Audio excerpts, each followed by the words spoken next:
Bonjour à tous, bienvenue sur ce webinaire organisé par les formations du Moniteur.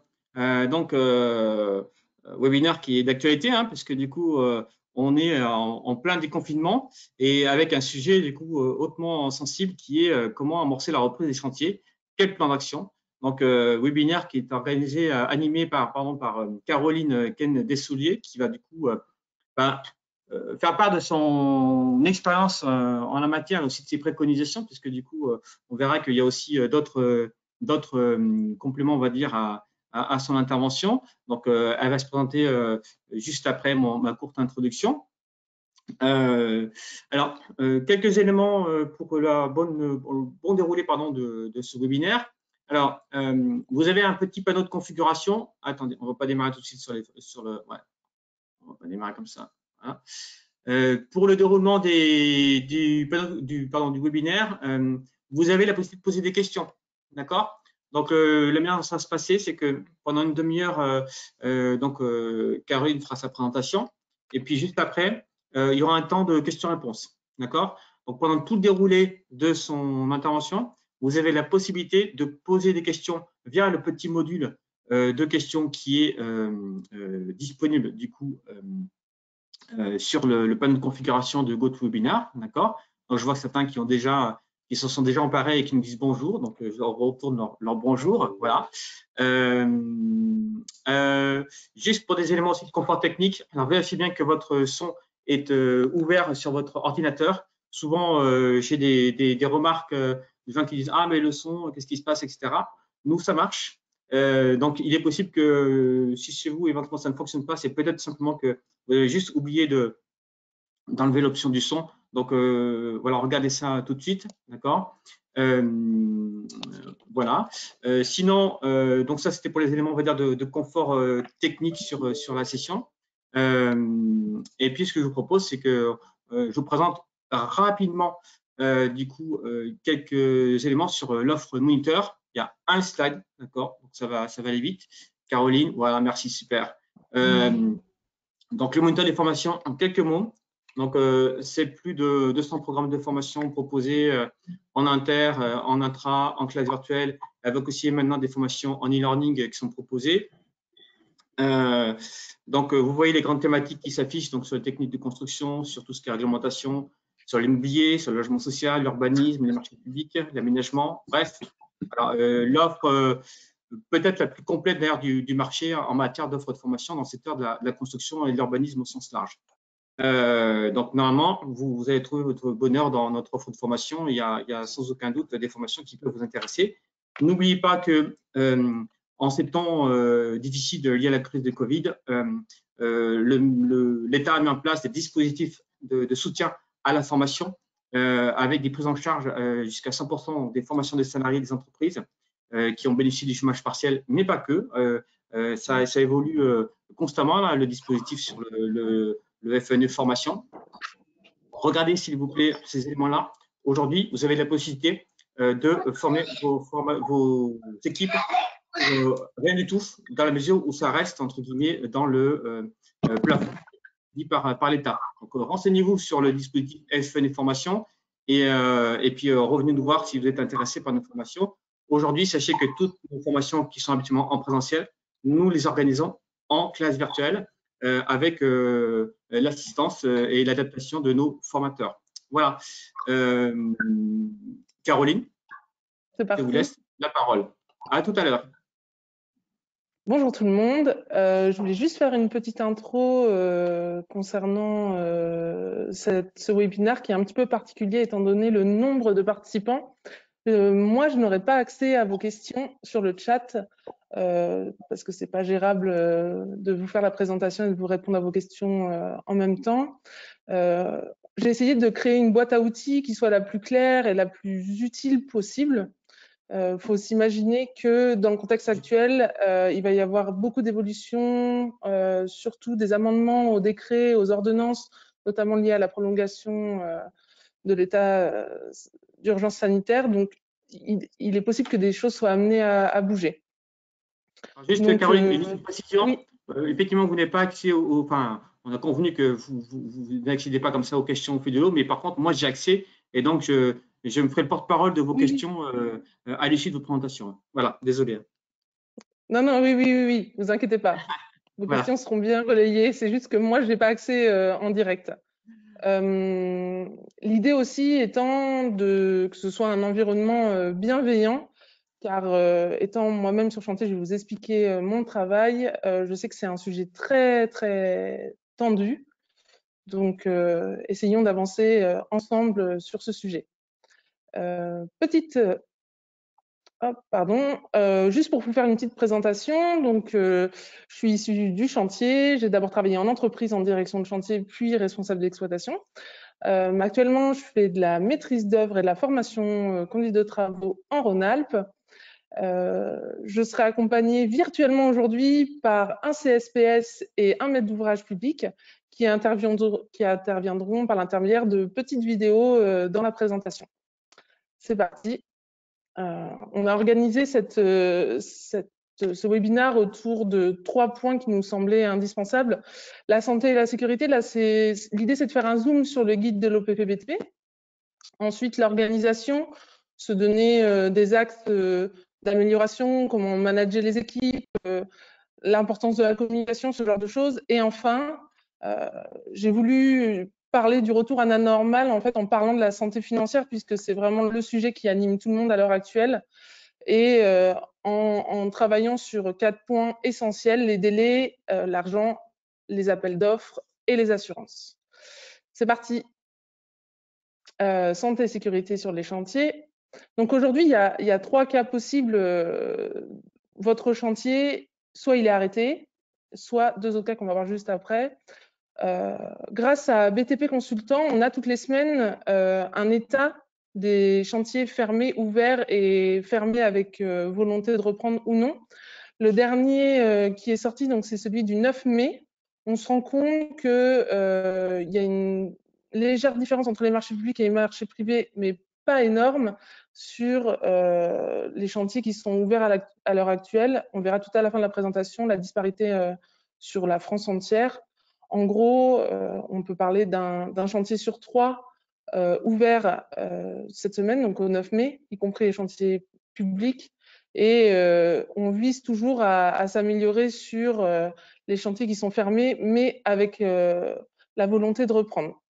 Ces chantiers qui sont arrêtés, ils ont été arrêtés de 3 manières différentes, soit par les entreprises elles-mêmes, dans le cas d'impossibilité de suivre les consignes strictes en fait, du guide de l'OPPBTP, également lié à la confusion gouvernementale du tout démarrage du contexte confinement, et par le manque d'approvisionnement des fournisseurs également. Il y a aussi des chantiers qui sont arrêtés par un ajournement du donneur d'ordre. Cet ajournement du chantier oblige de faire certaines choses en instantané, la sécurisation des ouvrages provisoires, et on le verra après par certaines choses en termes de traçabilité, notamment des constats d'avancement. Ça, c'était des choses qui étaient indispensables de faire quand les chantiers ont été arrêtés. Et enfin, on a pu constater dernièrement des chantiers arrêtés par arrêté municipal, notamment même après la reprise ou ce genre de contexte. Là, pour le coup, c'est totalement indépendant de la volonté des intervenants du projet. Les 2 autres cas qu'on rencontre à l'heure actuelle, ce sont des chantiers au ralenti et des chantiers qui redémarrent. Ralenti, on en parlera des coachs juste après. Des chantiers qui ne sont jamais arrêtés ou des chantiers qui redémarrent ont un lien, c'est la mise à jour du PGC. On en parlera juste après. Le chantier qui redémarre, que ce soit un chantier public par l'intermédiaire d'un OS, souvent de reprise quand il a été ajourné, ou un chantier privé par un écrit des donneurs d'ordre demandant le redémarrage du projet. Dans les 2 cas, on a la mise à jour du PGC, la mise à jour des PPSPS et l'application des consignes strictes de l'OPPBTP. Aujourd'hui, on constate que principalement l'application des consignes strictes et le contexte salarié fait que les chantiers tournent au ralenti. Donc, on a les absences des salariés, les difficultés d'appro et dans certains cas, la superposition des tâches ou la coactivité qui rendent le planning totalement incohérent. Hop, je voulais faire un petit focus sur les salariés. Pourquoi? Parce qu'on peut avoir tendance à dire tel ou tel salarié n'est pas au chantier, c'est pas normal. Les gens de l'extérieur peuvent avoir un certain ressenti, alors qu'en fait, les choses sont assez claires en termes de salariés à risque ou salariés vulnérables. C'est pas que le salarié en lui-même, ça peut également être les personnes qui vivent avec le salarié, et ça, c'est important de le comprendre. C'est aussi des salariés qui doivent garder leurs enfants. On sait que l'école a repris plus ou moins, suivant les âges, suivant les communes, ou pas du tout. Cette situation met dans l'embarras un certain nombre de collaborateurs, d'où ces absences de salariés qui ne sont pas totalement liées au fait de santé ou de personnes à risque du salarié lui-même. Petit zoom du droit de retrait. Pourquoi? Parce que moi-même, sur mes chantiers, j'ai entendu parler de collaborateurs qui disaient « moi, je vais appliquer mon droit de retrait ». Juste, le droit de retrait, on parle bien d'une situation ponctuelle et c'est souvent un avis individuel et subjectif. Là, dans notre cas, on est quand même face à une situation qui est généralisée, où il y a des consignes qui ont été mises en place généralisées, et donc l'application en principe du droit de retrait ne peut pas se faire, sauf cas précis où l'employeur ou le chantier n'a pas mis en place toutes les consignes, notamment du guide de l'OPP-BTP. Voilà, je voulais juste en parler un petit peu parce que c'est des mots qu'on entend sur les chantiers et il fallait un peu plus de précision par rapport à ça. Là, je vous ai fait un petit zoom qui est extrait d'une formation du moniteur, la MP61, concernant les marchés publics, marchés privés. Pourquoi? C'était avant de démarrer tout qui fait quoi. Replaçons-nous dans le décor d'un chantier classique. Le maître d'ouvrage monte un projet. Ce projet, il le travaille suivant des contraintes techniques, mais pas que. Il le travaille également suivant des contraintes de sécurité. Toutes ces conditions de travail en sécurité pour réaliser son projet, en fait, sont compilées, on pourrait dire, dans un PGC, quand le coordinateur sécurité est obligatoire. Et ce PGC est rédigé par un coordinateur de sécurité, le CSPS. Le CSPS est bien missionné par le maître d'ouvrage. Là, on est dans le cadre du Code du travail, pas du tout lié au Code de la construction ou quoi que ce soit. On est bien dans le Code du travail. Le coordinateur de sécurité, lui, a une mission de coordination sécurité. Il formalise donc tout cet environnement sécurité pour réaliser le projet dans le PGC. Le titulaire du chantier, lui, donc il prend connaissance des pièces écrites du marché, les pièces administratives, le CAP, pièces techniques, les CCTP, mais également ce PGC qui lui donne ses contraintes de travail en termes de sécurité. Et c'est très important de le comprendre pour la suite du déroulé. Petit focus sur le chef d'entreprise a une obligation de sécurité envers ses collaborateurs. On est toujours dans la fameuse phrase où un employeur doit rendre son salarié en bonne santé ou dans la même santé qu'il l'a trouvé avec le vieillissement qui va bien. Hop, c'est parti. Guide de l'OPP-BTP. Alors, petite mise au point avec un avocat de la construction, du droit de la construction. Le guide de l'OPP-BTP, il n'a pas de caractère contraignant au sens juridique, d'emblée, d'office. Hein. Mais nul ne peut l'ignorer à l'heure actuelle. Ce guide met en exergue de nouvelles mesures et doit être mis en œuvre. À partir du moment où un intervenant considère qu'il n'a pas à mettre en œuvre sur son chantier le guide de l'OPP-BTP, on parle du maître d'ouvrage, d'un entrepreneur, n'importe quel intervenant qui intervient dans l'acte de construire, à partir du moment où sciemment il ne met pas en œuvre ce guide, on pourra considérer qu'il peut être engagé dans le cadre de la faute inexcusable. Et on sait que la faute inexcusable peut avoir des conséquences graves en termes financiers, tout le déroulé juridique qui va derrière. C'est très important d'avoir cette notion-là. Pourquoi? Parce que la vraie question en termes de conséquences sur tout ce qui a été désigné dans toutes ces nouvelles règles du guide, c'est de se dire est-ce qu'elles sont contractuelles ou pas. Et on va voir que des fois elles le seront d'office, d'autres fois il faudra peut-être rendre contractuelles les nouvelles mesures de ce guide par l'intermédiaire du PGC. Qu'est-ce que dit ce guide de l'OPP-BTP? On ne va pas le relire tous, je pense que tout le monde en a bien connaissance. L'idée, c'est d'aller chercher des sujets et de vous apporter des tips, toujours cette histoire de boîte à outils pour que vous avanciez au quotidien sur votre projet. Donc, le guide de l'OPP-BTP dit quoi? Dit le maître d'ouvrage formalise la liste des conditions sanitaires. En fait, ça rejoint ce que je vous ai dit juste avant. C'est le maître d'ouvrage qui crée un projet et qui définit toutes les conditions d'intervention de sécurité par l'intermédiaire de la mission qu'il donne au CSPS dans le cadre du PGC. Donc, avec l'analyse et l'accord en fait de toute la ligne des intervenants dans l'acte de construire, on va établir, donc le CSPS va établir un nouveau PGC et en fait l'entreprise est d'accord en fait avec ce nouveau PGC à partir du moment où elle met à jour ses prescriptions particulières en accord avec cette réglementation et en s'adaptant à son métier, à ses fonctions, aux capacités de ses équipes et aux lieux d'intervention. Petit focus sur les salariés en grand déplacement. C'était une vraie question quand le guide a été établi. On dit OK pour les salariés en grand déplacement à partir du moment où on peut convenir de 2 points, on peut les héberger et on peut les restaurer. Comment ça s'est mis en place concrètement sur les chantiers? Des hôtels ont ouvert pour regrouper des entreprises dans les lieux où il y avait des gros chantiers. Je pense au Grand Paris ou à des gros chantiers de tunnels un peu partout en France. Le référent Covid, ça c'est le gros sujet à l'heure actuelle sur les chantiers. Le référent Covid pour le maître d'ouvrage n'est pas obligatoire, mais c'est une personne qui est chargée de coordonner ces mesures à mettre en œuvre. La vraie question, c'est est-ce que le CSPS peut être ce référent Covid pour le maître d'ouvrage? Et là, il y a deux écoles en termes d'assurance, deux écoles en termes d'avocats de la construction. Il y a non.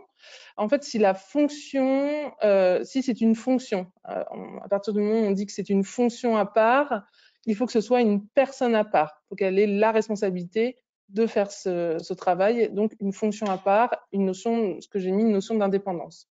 Et une autre école dit oui, à partir du moment où on demande au CSPS de réaliser cette mission complémentaire et sous-entendu qu'il l'accepte. C'est-à-dire une mission complémentaire avec un contrat complémentaire, un avenant à son contrat, une rétribution financière complémentaire. Vous voyez, c'est vraiment deux logiques différentes et ça, j'ai envie de dire, c'est aussi au CSPS de se renseigner auprès de son assureur pour savoir si oui ou non cette mission peut être assurée dans le cadre de son métier, tout simplement. Parce que vraiment, il y a deux façons de voir les choses auprès des assurances à l'heure actuelle. Sur le papier toujours, on en revient à la même logique que quand on travaille sur la sécurité sur les chantiers. On pense d'abord protection collective. Si on n'arrive pas à travailler sur la protection collective, on arrivera à la protection individuelle. La protection collective, là, sur les chantiers, comme on la met en place, c'est les gestes barrières, c'est la distanciation et le lavage de mains. Et la protection individuelle, ça sera les ports des masques, des visières et toute autre protection individuelle supplémentaire. Les gants sont également un sujet de tergiversation à l'heure actuelle. Tout ça, sur le papier, ça marche. Dans certains contextes, on apprécie la petite phrase de dire ça reste conditionné par la possibilité de se laver les mains avec l'accès à un point d'eau et du savon.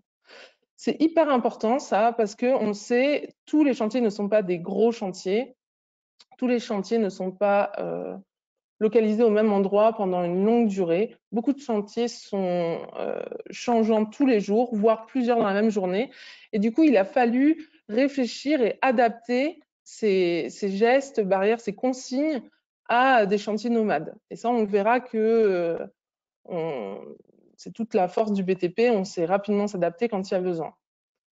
Petit point, le fameux référent Covid pour l'entreprise, lui est obligatoire et on verra que c'est un peu la clé de voûte de la communication sur le chantier.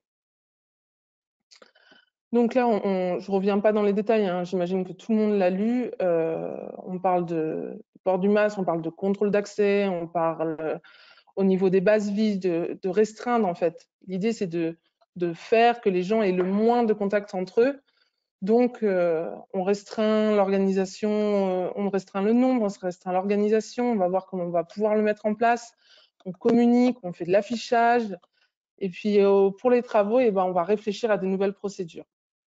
Chez les clients, le guide de l'OPPBTP propose un questionnaire à faire remplir par les clients qui soient des clients particuliers ou professionnels. C'est une démarche qui reste conditionnée par la volonté du client de répondre à ce questionnaire. Je ne vous cache pas que, étant donné qu'il y a un risque santé derrière, je n'ai pas eu à ma connaissance de retour de clients qui avaient refusé de remplir ces questionnaires. Il y a pas mal de petites applis qui se sont créées gratuitement pour, on retrouve exactement le questionnaire de l'OPPBTP sur les téléphones. Ça peut être un moyen assez pratique et éviter les fameux papiers, stylos et faciliter au quotidien. J'en ferai pas la pub, mais on peut les retrouver assez facilement. Il y en a plusieurs qui se sont créés. Là, je voulais faire un petit point sur le questionnaire santé. Questionnaire santé au niveau des salariés, rappelez juste une règle indispensable.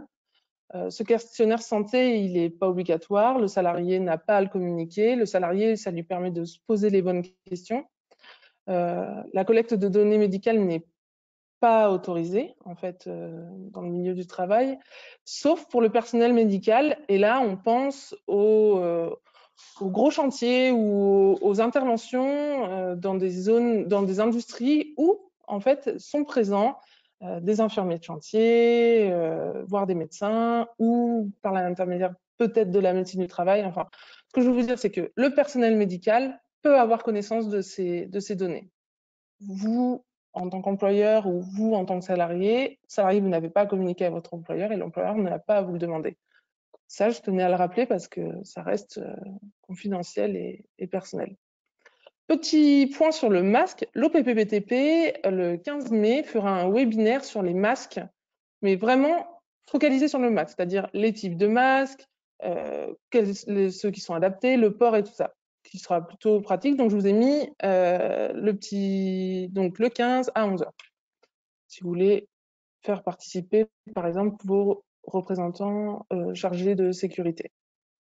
En vrai, donc sur le papier, c'est toujours super. Maintenant, est-ce qu'en vrai, on y arrive? Eh bien, on y arrive plutôt bien, conditionné par la bonne volonté des équipes. Là, je vous ai donné quelques exemples qu'on retrouve un peu sur tous les réseaux sociaux à l'heure actuelle. Je vous ai parlé des chantiers nomades. Donc là, vous avez vraiment les deux cas. Vous avez le chantier qui n'est pas nomade, où on peut installer le fameux l'endroit où on se lave les mains, où on peut se désinfecter les mains, on peut se sécher les mains avec du papier. Et vous avez la version aménagement de la camionnette juste en dessous.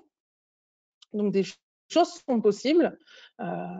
Et on se rend compte que les gens sont plutôt réceptifs. Moi, pour ma part, j'interviens sur des chantiers de petite à moyenne taille et notamment des chantiers nomades. Et c'est vrai que les camionnettes sont devenues un peu zone de nettoyage des mains et tout. On s'est rendu compte que les salariés qui étaient nomades n'avaient plus envie d'intervenir ou de venir se laver les mains en fait dans les bases vies communes, mais préféraient avoir tout à disposition dans leur camionnette. En soi, peu importe, tant que les mains sont lavées, tout est protégé, tant que les consignes en sont respectées. Je vous ai mis d'autres exemples, toujours pour la base vie. Pourquoi? Parce que la base vie, c'est un gros enjeu. C'est un gros enjeu en termes financiers, organisation, disponibilité. On sait que les bases vie, c'est très difficile à avoir. Donc, et l'affichage.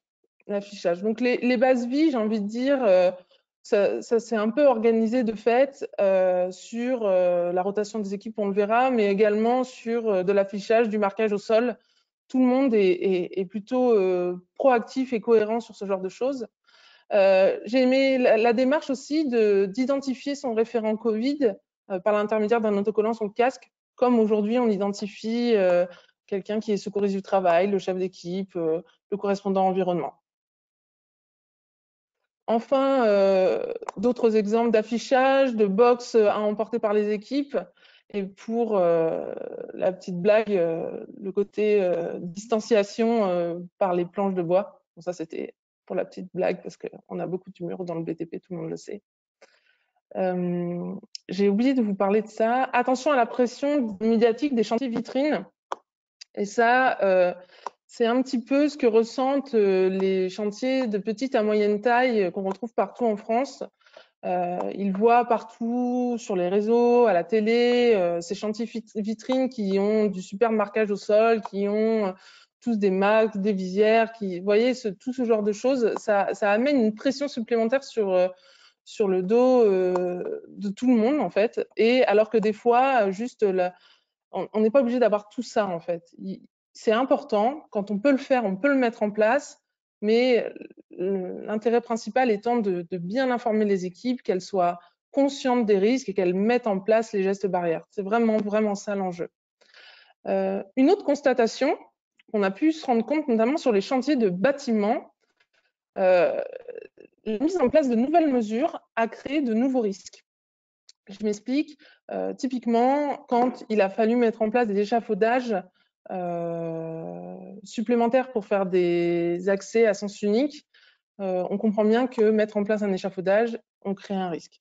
Donc voilà, c'était attention à vouloir appliquer les mesures stricto sensu. On peut également générer d'autres risques. Donc il ne faut pas se relâcher par rapport aux risques inhérents et existants qu'on a au quotidien sur nos chantiers. Organiser le travail des intervenants. Donc là, on va dire l'objectif numéro 1, c'est limiter la coactivité. Donc pour l'encadrement de chantier, on privilégiera forcément, quand c'est possible, le télétravail, les vidéoconférences pour les réunions, on réduit les réunions au strict minimum. Après, on sait que le télétravail et les vidéoconférences, c'est épuisant, pas forcément constructif, on n'arrive pas forcément à statuer sur les sujets et au final, on se rend compte qu'il faut peut-être mieux user ou abuser des gestes barrières, aller sur le chantier en petit comité, faire des points plus restreints que des grosses réunions avec beaucoup d'intervenants. Pour les équipes, comment on essaye de limiter cette coactivité? Déjà, en s'organisant un peu différemment. Les postes, c'est la première option et je pense que beaucoup de chantiers ont mis ça en place. Les postes, ça réduit le nombre de gens en basse vie, ça réduit le nombre de gens sur le chantier. Les arrivées en décalé, on fait décaler les arrivées des entreprises pour limiter le nombre de personnes, notamment dans les réfectoires, les sanitaires. Et on essaie de revoir les procédures. On va le voir juste après. Petit point, le guide de l'OPP BTP en parle, mais également le protocole national de déconfinement qui parle de tout ce qui peut être mis en place pour justement limiter la coactivité, apporter un peu plus de réponses. Le protocole national étant fait de manière générale pour plus de participants. Penser et repenser les procédures, les plans d'installation, la circulation, ça, c'est un peu… quand je parle de théorème des trois cerveaux, c'est que j'ai toujours envie de dire il faut réunir autour de la table toujours trois cerveaux. Un cerveau qui sera plus technicien, on pense au chef de chantier. Un cerveau qui sera plus encadrement, on parle du conducteur travaux, du directeur travaux, et on impliquera toujours une personne de l'équipe des maîtrises d'œuvre, un archi ou directement le maître d'ouvrage. Pourquoi? Parce que ce théorème des trois cerveaux, il amène toujours plein de bonnes idées, et notamment en termes d'organisation. Donc ça, j'ai envie de dire, pas de politique de l'autruche, on se dit les choses clairement. Est-ce qu'on peut le faire? Oui, non. Est-ce qu'on peut adapter? Oui, non. Est-ce qu'on peut se réorganiser? On parlera pour les plans de circulation, forcément, mettre en place la circulation circulaire. Là, je vous ai mis un petit outil qui permet de travailler pour les électriciens, mais qui permet aussi à tout le monde de clencher les poignées de porte sans avoir à toucher les poignées de porte. Et on voit la photo d'un chantier où, forcément, quand on doit ferrailler avant la pose des banches, il y a une certaine coactivité. Et là, les équipes portent le masque. Désolée, je vais un peu vite, mais en timing, on est juste. Modifier le planning, là, c'est beaucoup plus difficile. Quand on peut, on va essayer d'identifier les tâches qui nous restent à réaliser. On va regarder l'impact sur les modes opératoires. Est-ce qu'on va réussir à faire la même chose en superposant moins de tâches, en alignant plus de tâches? Est-ce que pourquoi pas on pourrait essayer de mécaniser? Et là, on voit une machine pour le bétonnage, une machine mécanisée. Alors forcément, ça utilise moins de personnes. Par contre, c'est plus long. C'est toujours la même histoire en fait. L'impact du planning de non-superposition de tâches, on le rencontre beaucoup dans le cadre aussi des chantiers à l'OTI, où il est difficile de faire intervenir plusieurs entreprises en même temps, voire interdit. Et enfin, la disponibilité des intervenants. On comprend bien que quand on avait tous les intervenants qui étaient prévus sur cette plage-là et que maintenant c'est cette plage-là et qu'il faut intervenir les uns après les autres, encore faut-il avoir la disponibilité. Et ça, il faut que toute la chaîne de l'acte de construire comprenne bien que toute cette réorganisation de planning, c'est un vrai enjeu. C'est un vrai enjeu surtout sur qui a la mission OPC en fait. On parle d'un OPC au sein de l'équipe de maîtrise d'œuvre ou c'est directement le groupement ou l'entreprise générale face à vous qui a cette mission d'ordonnancement et d'organisation du pilotage. J'ai envie de dire, encore une fois, théorème des trois cerveaux, pas de politique de l'autruche, on se regroupe autour de la table et on en parle parce que ce planning, il aura forcément des incidences financières et autant tout de suite se dire, est-ce qu'on va y arriver, on ne va pas y arriver et comment le communiquer auprès de tout le monde. Quand on est dans le cadre du titulaire du marché qui a la mission de pilotage, il diffusera en fait son planning mis à jour. Plutôt que de diffuser bêtement, organisons une réunion avec tout le staff, maîtrise d'ouvrage, maîtrise d'œuvre pour en parler. Et la notification par un OS de la maîtrise d'œuvre dans le cadre de chantier à l'OTI, pareil, obligera forcément un brainstorming avec toutes les équipes pour regrouper toutes les incidences planning de tout le monde. La communication. La communication a un vrai enjeu, un vrai enjeu pour moi. On se rend compte que la communication verticale se fait plutôt bien. La communication verticale, c'est entre la direction d'une entreprise, d'une maîtrise d'ouvrage, d'un promoteur, d'un maître d'œuvre. Ce que je veux dire, c'est que entre la direction et les staffs, les différents chantiers. Cette communication, elle est plutôt assez limpide. Pourquoi? Parce qu'elle passe souvent par des papiers, notamment les directives, mise à jour des PPS, ce genre de choses. Par contre, la communication horizontale, on s'est rendu compte qu'à l'heure actuelle, elle avait ses limites sur le chantier, notamment quand le référent Covid n'était pas correctement désigné, voire des fois des personnes ne savaient pas qu'elles étaient le référent Covid de leur projet. Donc là, c'est hyper important, d'où l'importance de refaire des amphichantiers. On garde des distanciations, on le voit sur les photos. L'amphichantier, un vrai point sécurité, et puis ce fameux petit point sécurité tous les matins avant de démarrer pour refaire le point, pour remettre en tête à tout le monde les enjeux sécurité. Et les enjeux sécurité, les risques courants et les risques Covid. N'oublions pas les risques courants. Aujourd'hui, c'est un vrai sujet également. Les accidents de chantier, c'est le quotidien, malheureusement. Et pensons à nos équipes, pensons aux soignants, ne leur donnons pas du travail supplémentaire. Donc, ne raisonnons pas que Covid, raisonnons risques courants. Enfin, c'est triste de dire ça, mais tous les risques qu'on constate à l'heure actuelle sur les chantiers et essayons de vraiment communiquer autour de tout ça. Pour ça, Benoît Bérard, donc, qui est coordinateur SPS pour le cabinet Bérard en Haute-Savoie, a eu la gentillesse de faire une petite intervention que je vais vous passer, une petite vidéo juste là. Vous allez voir, ça met juste un petit peu de temps à charger. Son intervention dure 1 minute. Elle me semblait justifiée et intéressante. Alors...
De retour.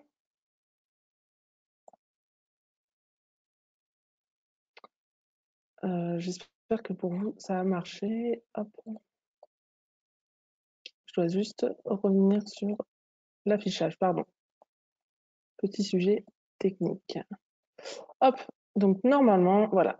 Ensuite, on va parler d'un retour à la normale. Je pense que c'est aussi pour ça que beaucoup se sont inscrits au webinaire. On va parler de la santé financière, mais avant, je voulais faire un petit focus sur la force majeure. Force majeure, si 3 points sont validés, donc le côté imprévisible, ça échappe au contrôle du titulaire, et le côté inévitable. Aujourd'hui, le côté imprévisible et qui échappe au contrôle du titulaire, la plupart des avocats en droit de la construction considèrent que ça, de fait, c'est OK. Le côté qui fait débat, c'est le côté inévitable. Pourquoi? Parce que d'un côté, on considère que c'est inévitable, on ne sait pas en soi faire face, et d'un autre côté, on considère que à partir du moment où un guide de l'OPP-BTP a été mis en place et propose des mesures qui permettent de travailler, et que pendant la phase de confinement, des dérogations de circulation permettaient aux collaborateurs de chantier d'aller travailler, le côté inévitable n'est pas prouvé. Je ne suis pas avocat, je n'ai pas vocation à vous dire si le côté inévitable est oui ou non validé. Moi, je vous dis juste que c'est ce point-là qui fait débat à l'heure actuelle, et débat appuyé par le fait que la force majeure a certes été qualifiée comme telle par le gouvernement, dans la presse, à la télévision, presse papier, mais par contre, ça n'a jamais été utilisé comme tel dans les décrets et les ordonnances. Et aujourd'hui, les avocats droit de la construction nous disent, droit de l'immobilier nous disent, oui, le gouvernement en a parlé, non, ce n'est pas écrit comme tel dans les décrets et les ordonnances.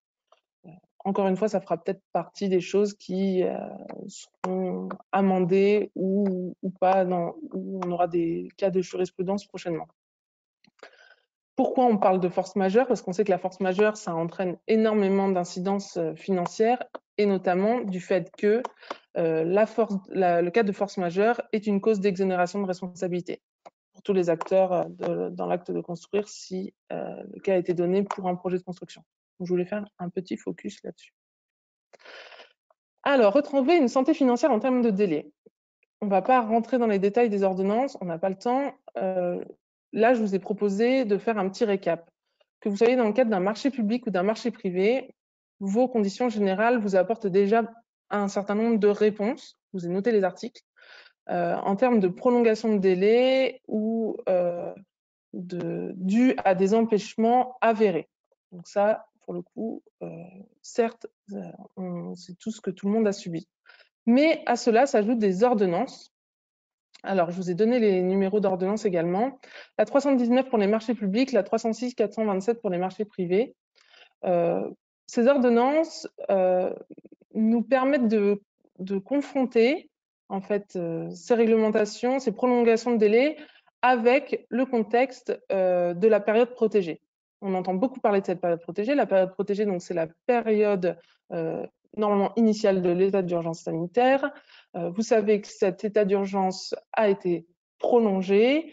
Les prochaines ordonnances, les prochains décrets vont nous indiquer si le prolongement de l'état d'urgence sanitaire va également prolonger la période protégée. Ça va être un vrai enjeu, surtout pour les appels d'offres, on en parlera juste derrière. Donc, ça nous a apporté un certain nombre de confirmations ou pas. N'empêche que la traçabilité, toujours l'idée de ne pas faire la politique de l'autruche, la traçabilité est hyper importante pour mettre en place pour mettre en place tout ce contexte contractuel autour des délais, notamment des constats d'avancement quand le chantier a été arrêté, quand le chantier a repris, pourquoi pas l'établissement de rapports journaliers, s'appuyer sur le registre journal du coordinateur sécurité, et notamment les nouveaux plannings d'exécution. Petit focus, très important de noter, aujourd'hui, c'est c'est un peu pour ma transition sur la santé financière par rapport aux demandes de rémunération complémentaires qui peuvent arriver ou des devis complémentaires qui arrivent forcément dans les mains des maîtres d'ouvrage, des maîtres d'œuvre à la reprise des chantiers. La période courte, alors courte c'est au sens juridique du terme, pendant laquelle les exigences sanitaires imposées par le gouvernement ont été traduites dans le guide de l'OPPBTP. Cette période, elle peut difficilement être réclamée auprès des maîtres d'ouvrage par les titulaires. Pourquoi? Parce que le maître d'ouvrage lui-même subissait en fait cette période de latente dans l'attente en fait de connaître ses exigences. Donc, on comprend bien que on n'est pas dans le cas où on est sur un chantier, il y a un fait nouveau et ça impacte le titulaire de l'entreprise qui fait une réclamation auprès de l'homologage. On est dans un cas où on est sur un chantier, il y a une pandémie, ça impacte tout le monde, ça a des incidences financières chez tout le monde. Et pour le coup, cette période courte, c'est toujours cette notion de qu'est-ce qui est court, cette période courte où les exigences sanitaires imposées par le gouvernement n'étaient pas claires ou pas encore retranscrites, notamment par l'intermédiaire du guide de l'OPPBTP, cette période ne peut pas être en principe de fait réclamée auprès des maîtres d'ouvrage. La rémunération complémentaire. D'emblée, j'ai envie de vous dire, le côté forcing de tout le monde, à savoir je fais un devis ou j'arrête le chantier, ce genre de choses, je pense que c'est pas constructif. Tout le monde le ressent, tout le monde le subit.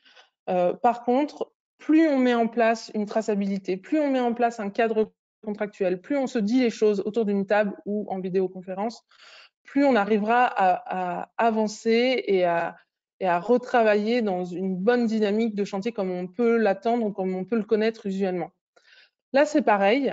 Dans le cadre de comment gérer les impacts financiers liés à tout ça, vous avez des choses qui sont claires dans vos clauses générales. Le CCAG pour les marchés publics, les normes pour les marchés privés, mais vous avez également des choses qui ont été ajoutées dans les ordonnances.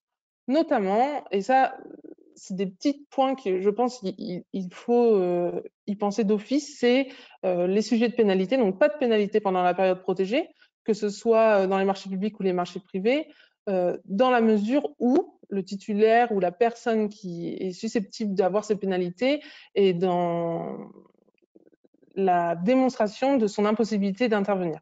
C'est très important. Il faut quand même démontrer qu'on ne peut pas. D'où l'importance de la traçabilité, des constats, des OS, des indications dans les comptes rendus de réunion, tout ce genre de choses. Mais également, un certain nombre de choses ont été mises en place pour permettre de ne pas mettre en péril la santé financière des entreprises par l'intermédiaire de l'augmentation du pourcentage d'avance sans caution, augmenté à plus de 60%. Donc ça, c'est dans certains cas sur les marchés publics. Mais ça a été mis en place. Vous en ferez référence dans l'ordonnance 319. Et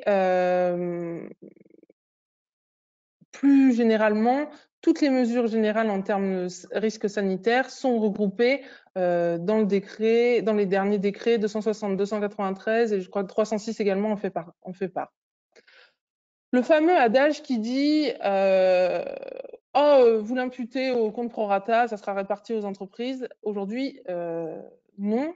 Pourquoi? Parce que le compte prorata, c'est bien là. Donc, pour les gens qui sont en marché public, qui n'en ont pas référence dans le CCAG, vous pouvez en voir un peu plus d'informations dans la norme, dans les annexes notamment de la norme.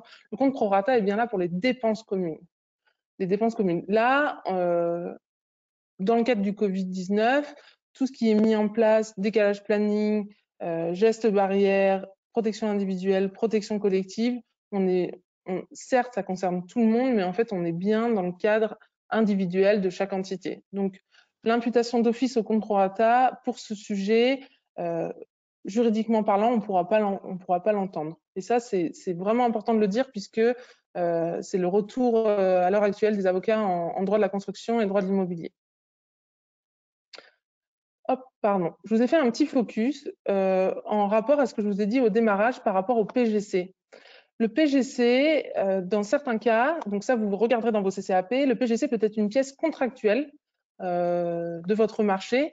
Si c'est le cas, vous comprenez qu'à partir du moment où vous amendez, vous faites un avenant à votre PGC, vous lui apportez des nouvelles conditions d'exécution, d'office, le nouveau PGC est contractuel et du coup amène l'établissement d'un avenant pour les titulaires du marché. On est dans le cadre normal. Donc c'est en ça aussi qu'il faut pouvoir en discuter et ne pas faire que tout le monde mette les sujets sur la table et qu'on comprenne bien l'enjeu autour de ces mesures, si elles deviennent contractuelles, si elles sont imputables à l'ensemble des titulaires de l'opération. L'enjeu financier est énorme.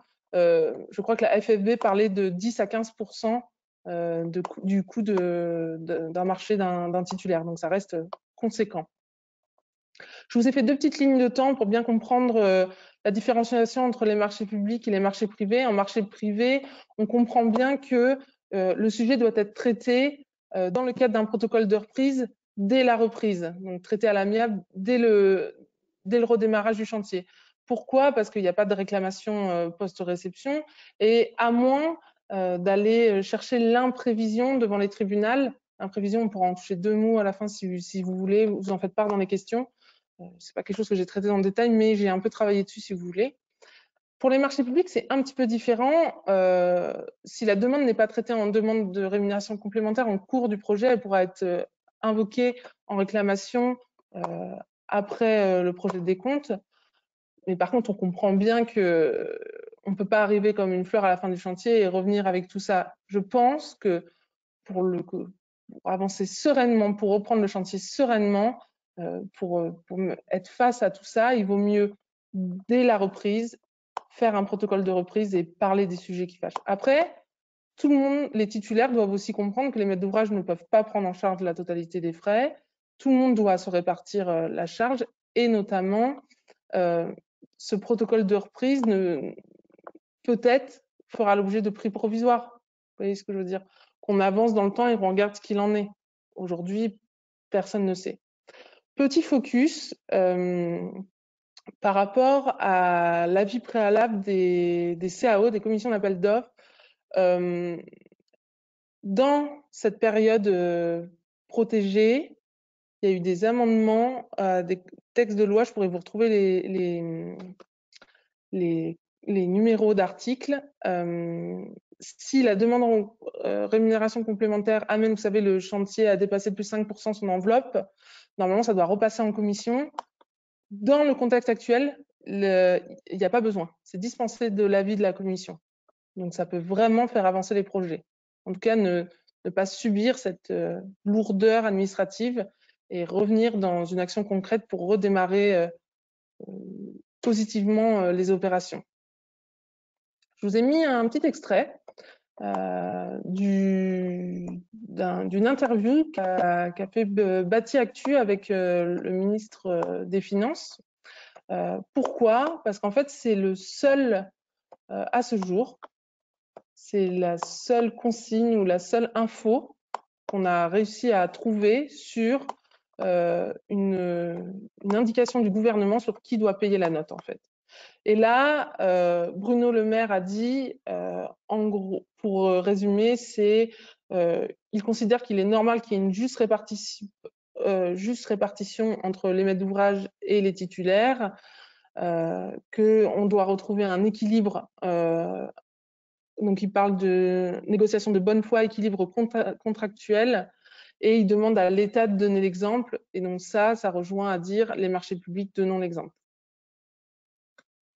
Petit focus, petite interview d'un maître d'ouvrage public, donc Marine Daniel Chausson, qui est la directrice générale de Bourg Habitat, qui va nous faire un petit point sur l'importance de cette discussion entre les titulaires, les maîtres d'ouvrage, les maîtres d'œuvre, enfin remettre la discussion au cœur du projet. Je vous fais pareil, petite vidéo, moins d'1 minute.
Hop, de retour. Donc voilà, pour vous dire, cet avis est partagé par le plus grand nombre. Avançons main dans la main, comme on sait le faire sur un chantier. Petit point sur les appels d'offres. On sait qu'aujourd'hui, les chantiers reprennent, mais l'avenir du BTP, c'est demain. Demain, c'est quoi? C'est les chantiers qui ont été attribués juste avant l'état d'urgence. Et là, les chantiers qui ont été attribués juste avant, il faudra retravailler lors de la mise au point du marché pour intégrer en fait l'incidence planning et l'incidence financière de tout ce qui est mis en place. Les chantiers qui sont en appel d'offres, il faudra s'assurer que les réponses aux appels d'offres peuvent être prolongées.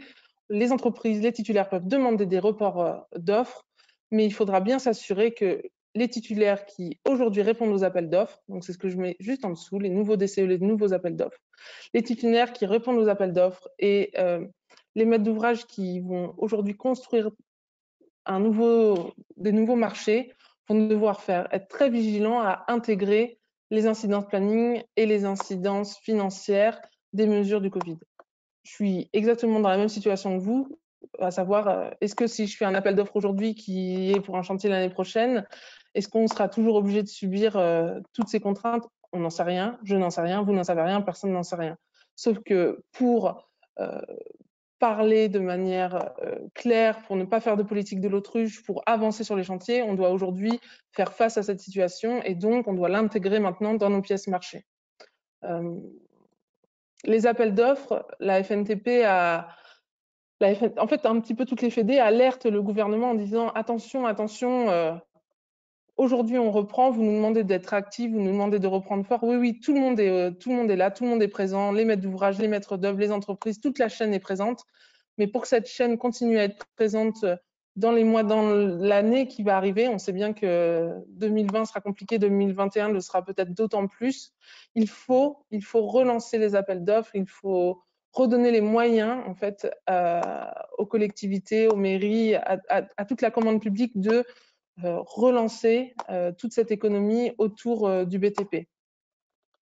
On sait que l'instruction des permis de construire notamment avait été gelée dans le cadre de l'ordonnance de l'état d'urgence sanitaire. Ça n'a pas encore été indiqué officiellement, mais normalement, la reprise des délais devrait se faire à partir du 24 mai, car la fameuse période protégée ne sera pas prolongée avec la prolongation de l'état d'urgence.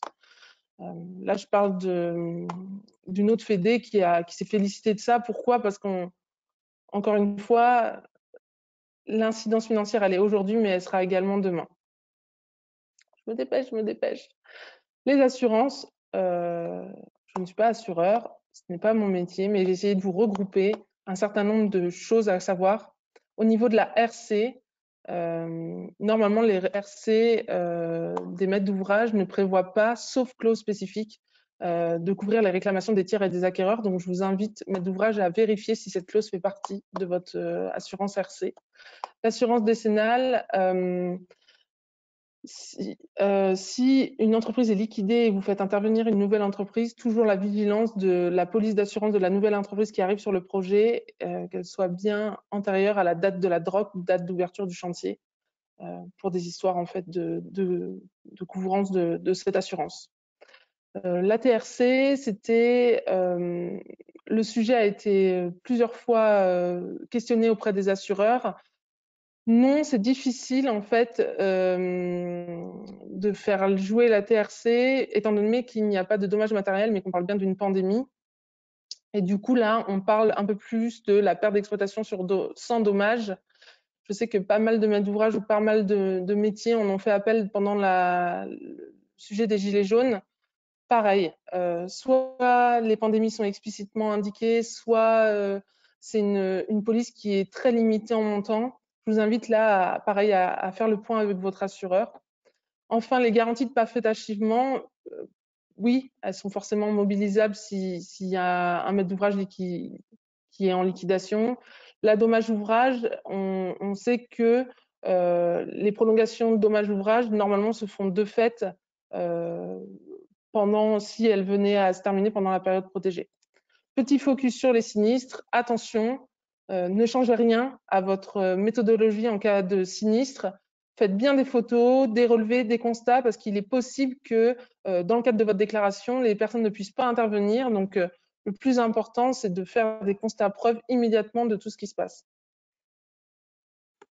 Je vous ai remis les graphiques de BTP Consultant que vous retrouvez sur Internet et sur le site de BTP Consultant à l'heure actuelle. On se rend compte que la France, elle est un petit peu coupée en deux, à l'est, à l'ouest, et on retrouve toujours l'activité en Île-de-France.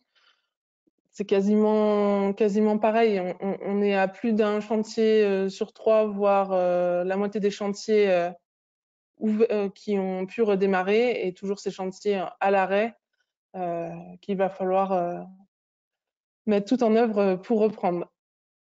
Je suis désolée, j'ai été un peu longue, j'ai voulu vraiment faire quelque chose de condensé. J'imagine qu'il y a eu plein de questions. Non, ça va? Ah, on t'entend pas.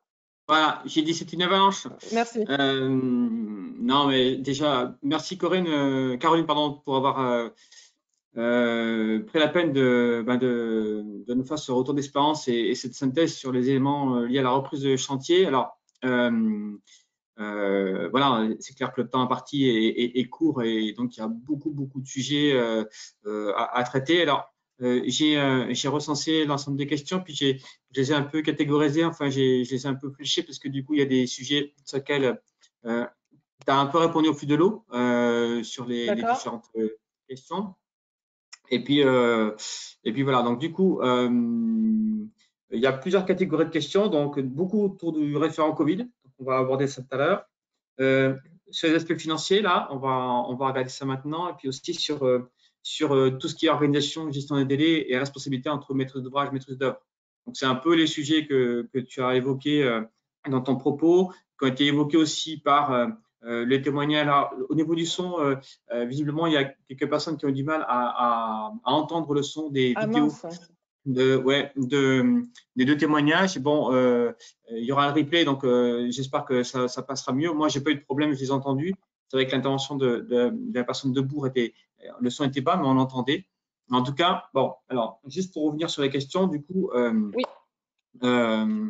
Il y avait un point sur la prise en charge, justement, le point de vue sur la prise en charge des mesures sanitaires, sur la prise en charge financière. Donc là, de ce que j'en comprends, c'est qu'en fait, en gros, c'est finalement, c'est à chacun de se mettre d'accord sur finalement comment les impacts vont être répercutés entre les différents acteurs. Oui, en fait, je savais bien que c'est la question, puisque c'est ma question aussi à moi au quotidien. C'est vraiment compliqué. On peut pas dire en fait, un maître d'ouvrage ne peut pas dire c'est 100% chez le titulaire, et le titulaire ne peut pas dire c'est 100% chez le maître d'ouvrage. On comprend bien que la situation, elle touche tout le monde. Maintenant, il y a un terme chantier qui dit à votre bon cœur, monsieur, dame, mais en fait, maintenant, aujourd'hui, ça va être de se dire, parlons aujourd'hui déjà des problèmes d'argent. Ça va être le principal enjeu, parce que j'ai rencontré des chantiers qui redémarrent et qui avancent et qui se disent on parlera d'argent plus tard. Non, je pense qu'il faut aborder le sujet argent tout de suite, quitte à mettre des enveloppes financières, quitte à parler de prix provisoires, mais parlons de combien ça coûte. Si on suit aujourd'hui le cadre contractuel, donc le CCAG ou la norme, on se rend compte que le titulaire, en montrant que c'est nouveau, que ce n'est plus dans le cadre des exigences réglementaires quand il a signé le marché, on peut comprendre que c'est pas à lui de subir totalement ce qui se passe. Et en même temps, comme je l'ai pu vous en faire part, et ça a été une grande discussion avec les avocats de droit de la construction quand j'ai préparé ce webinaire, c'est en même temps, le maître d'ouvrage en fait subit la même chose, d'où cette histoire de tant que les choses n'étaient pas claires, on ne peut pas imputer ça au maître d'ouvrage.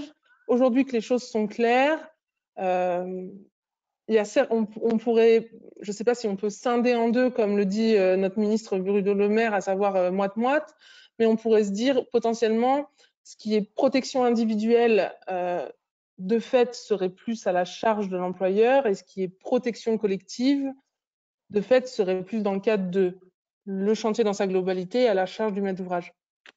encore une fois, j'émets des possibilités. C'est pas la règle, mais je pense que plus on en discute, plus on essaye d'avancer sur le sujet, plus on peut trouver un terrain d'entente à ce niveau-là. Mais tout le Ouais, on monde peut peut-être penser devra. Ouais, par rapport à ce que tu disais, on peut peut-être penser aussi que du coup, comme il demande à ce que l'État montre l'exemple, peut-être que on va avoir une sorte de jurisprudence qui va se mettre en place sur des premiers chantiers qui vont être des décisions qui vont tomber au niveau de l'État et que du coup, que ça va faire entre guillemets tache d'huile sur, au moins en tout cas sur les opérateurs publics, parce que sur le marché privé, c'est encore autre chose. Et oui et non, parce qu'aujourd'hui, sur les marchés publics, les choses vont se régler dans le cadre d'un protocole de reprise ou dans le cadre d'une demande de rémunération complémentaire, ça se fera à l'instant T.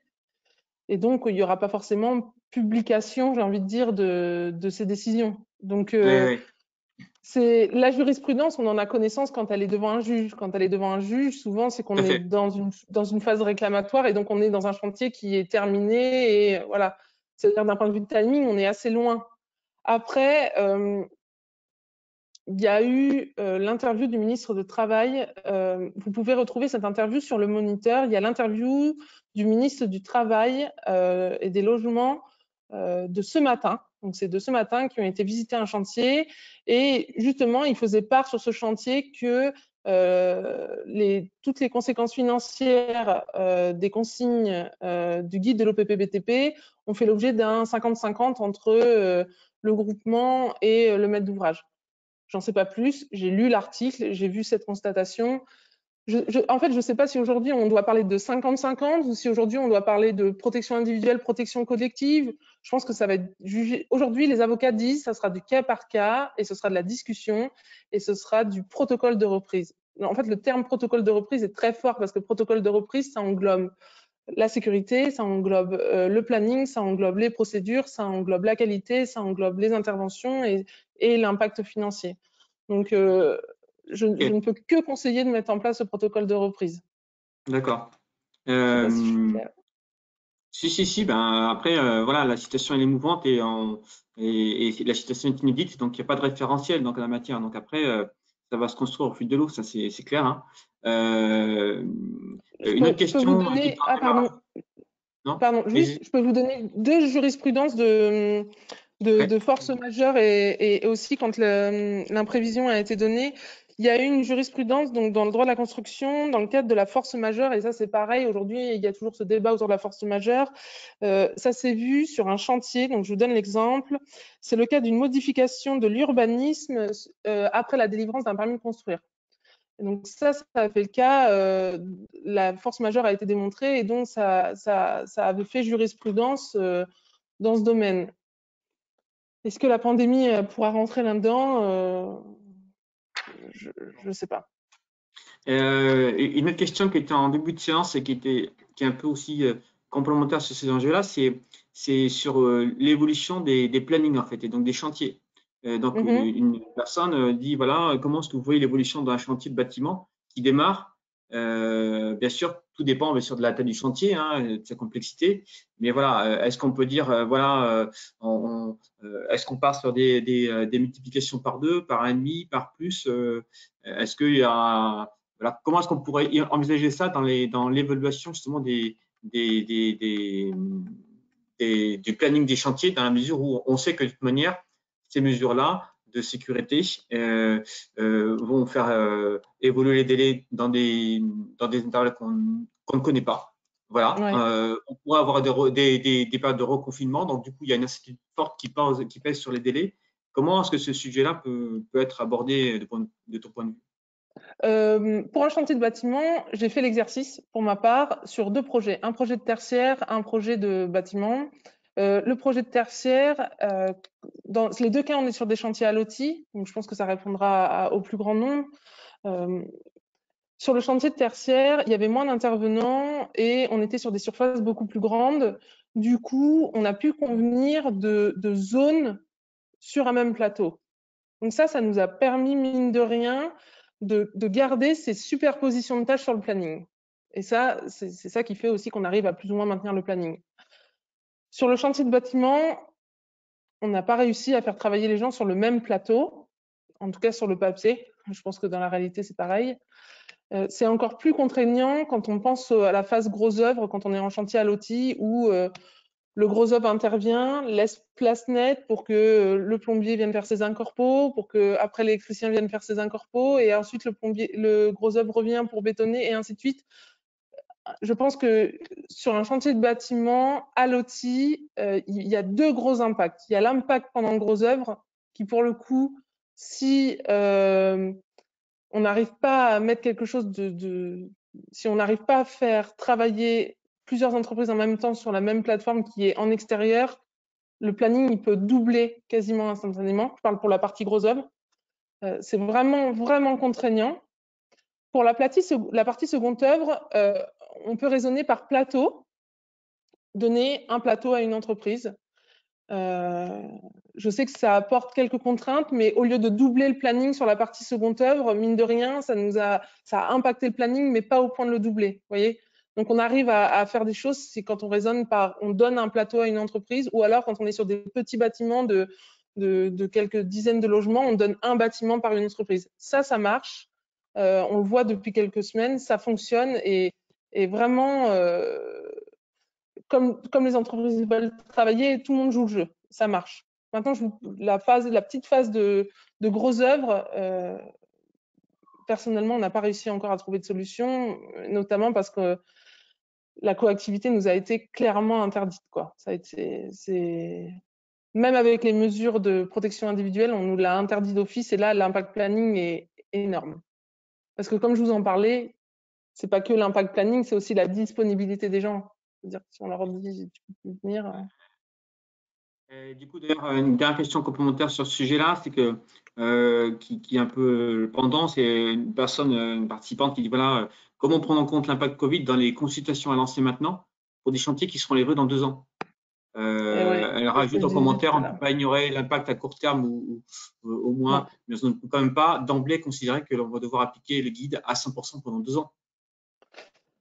Alors, là, c'est pareil, il y a deux écoles. Ce que j'ai vu dernièrement, il y a l'école qui diffuse le planning, donc le planning délai global de l'opération sans impact Covid dans les pièces marchées. Je parle du planning, hein, je ne parle pas des consignes propres. Donc, ils diffusent le planning comme on le connaît à leur on va dire avant Covid, comme tel dans le marché, en indiquant que ce planning sera retravaillé en fonction de ce que va donner les entreprises lors de son offre. Alors, l'effet pervers de ça, c'est qu'il ne faudrait pas qu'une entreprise qui sait faire plus vite, peut-être sous-entendu en protégeant moins bien ses salariés, gagne le chantier. Vous voyez ce que je veux dire ? Il faudra être vigilant à ça. Ça, c'est la première option. La deuxième option, c'est de mettre 2 plannings. Et ça, pareil, on l'a vu sur une opération dernièrement où l'équipe d'économiste est en train de travailler de cette manière. Donc, elle a produit le planning classique, elle a produit le planning avec l'impact mesure de non-coactivité, non-superposition des tâches. Les 2 plannings sont au DCE et avec une notion de l'un ou l'autre fera foi quand interviendra. Je ne sais pas comment les entreprises vont pouvoir chiffrer ça. Ça sera sous forme d'options, Alors oui, justement, de là, plus-value. alors c'est un peu toujours cette notion d'évaluation. On vous entend plus trop. Là, qui vient de poser la Ah, pardon. question, qui dit voilà, on demande de chiffrer l'impact à la semaine avec les mesures connues à ce jour. Là, on parle d'un appel d'offres ou on parle d'un sur chantier? Non, là, c'est pour un chantier en cours, là. Ouais. Aujourd'hui, on leur demande de chiffrer les impacts à la semaine, c'est ça? Ça veut dire toutes les semaines, ils arrivent en disant au maître d'ouvrage, ça coûte tant? Ouais, avec les mesures connues à ce jour. C'est-à-dire qu'à chaque fois que les mesures tombent, en termes de sécurité, d'organisation, etc., bah, du coup, ça s'ajuste au fur et à mesure. Alors, Bon, je pense que ça ça, dépend du chantier. Ouais. non, mais en fait, c'est juste que du coup, que c'est difficile à avoir une vision à long terme parce que mine de rien, aujourd'hui, on le sait, hein, quand on démarre un chantier, on nous demande tout de suite, on demande à tout le monde l'échéancier pour savoir de combien de trésors on va parler sur toute la durée d'une opération. aujourd'hui, si on vit à la petite semaine, je ne suis pas sûre qu'on puisse bien appréhender dans sa globalité la situation. Je ne sais pas si on est dans le cadre d'un marché public, marché privé, je ne sais pas si la personne peut répondre, mais traiter ça, en fait, il faut peut-être mieux traiter dans le sens, on travaille sur un protocole de reprise avec une enveloppe estimative, et chaque semaine, quand on fait le constat de ce qui est fait réellement, on amende cette enveloppe de plus ou de moins en fonction de ce qui se passe, quoi.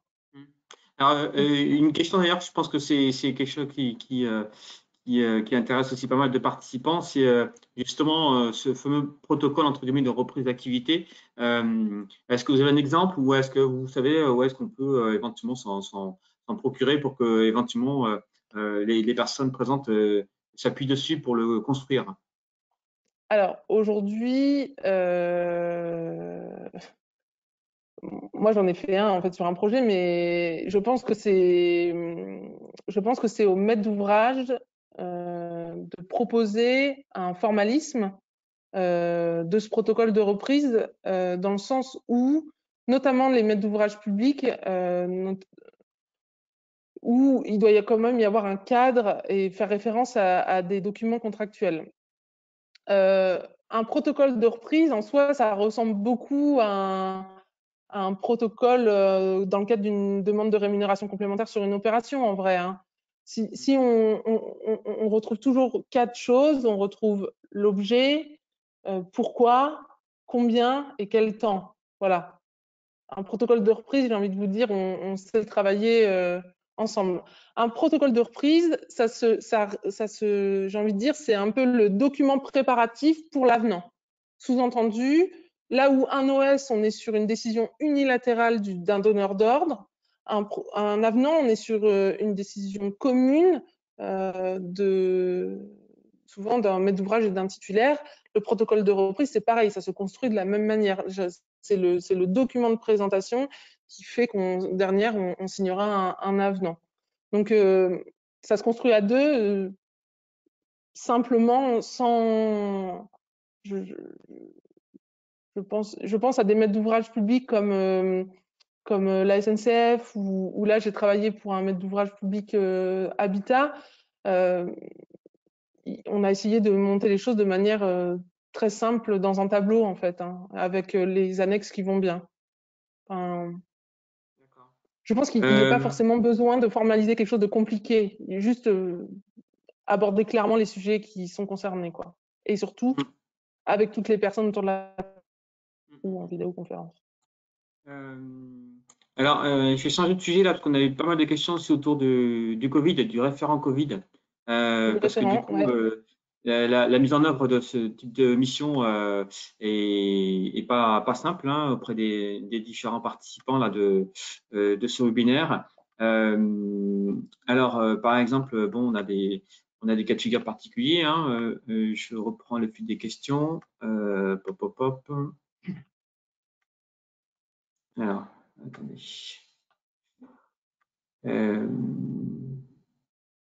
Excusez-moi, je les avais fléchés, mais voilà. Ah oui, est-ce qu'il est nécessaire d'avoir un référent Covid sur les chantiers quand ceux-ci sont réalisés par une équipe de 2 ouvriers en grand déplacement? Est-ce que le référent Covid de l'entreprise sédentaire peut suffire? En gros, est-ce qu'il faut qu'il soit sur le terrain, quoi?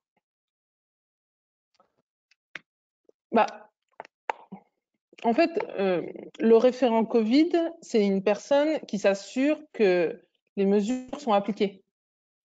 Sous-entendu, cette personne peut avoir un rôle de répression. Vous voyez ce que je veux dire? Dans le sens où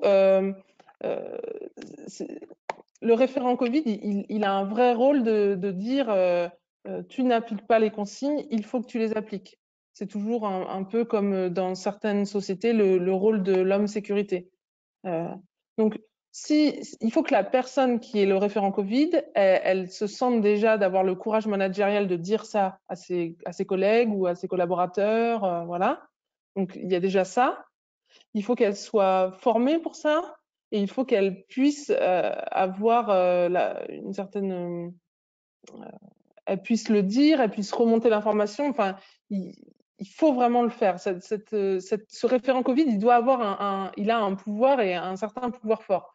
Quand on est dans le cadre d'une petite équipe, on comprend bien que si on parle de 2 personnes, le référent Covid doit s'assurer que son collègue à côté de lui applique bien les règles, les consignes en fait à appliquer. J'ai envie de dire, de fait, ils ne sont que 2. J'imagine bien qu'ils vont les appliquer ou pas. Et non, s'ils ne sont que 2, l'un ne peut pas être référent Covid de l'autre. Vous voyez, il faut quand même qu'il y ait une logique de intervention sur un projet. Donc là, dans le cadre à confirmer, hein, mais dans le cadre de chantiers mobiles ou de petites équipes, je n'imagine en tout cas 2, 3 personnes, je ne vois pas comment le référent Covid peut avoir appui. De fait, dans les petites équipes, le chef d'équipe ou le chef de chantier peut endosser ce rôle. Ouais, complètement, ouais, ça semblerait logique. Ouais.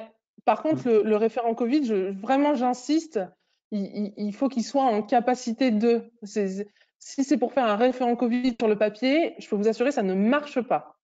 Par contre, si c'est un chef d'équipe, un chef de chantier, un conducteur de travaux, ou une personne, toute autre personne, même de l'encadrement, hein, ou un chef métier, un maître ouvrier, vous voyez, ce genre de choses, c'est des gens qui déjà, on sait qu'ils auront le courage managérial d'aller voir la personne et de dire « tu n'appliques pas les consignes ». Et aussi, on sait que c'est des personnes qui seront suffisamment proches de l'encadrement pour avoir les dernières infos en direct. Voilà, c'est toujours cette histoire de communication horizontale et d'avoir les moyens de. Le référent Covid doit vraiment pouvoir faire appliquer des consignes. Voilà, c'est Alors, bien. ouais, alors un autre cas de figure justement par rapport à ça qui sort, mais qui est toujours lié au référent Covid. Là, c'était en fait c'est une agence d'architectes qui pose la question. Il dit voilà, nous travaillons sur un chantier privé de petite taille, donc c'est des bâtiments de moins de 500 mètres carrés, qui va commencer. Et le maître d'ouvrage peut-il nous désigner comme référent Covid? D'accord. Est-ce que c'est nécessaire? Est-ce qu'un protocole avec tous Eh ben, les intervenants pour s'assurer du respect des règles sanitaires est indispensable?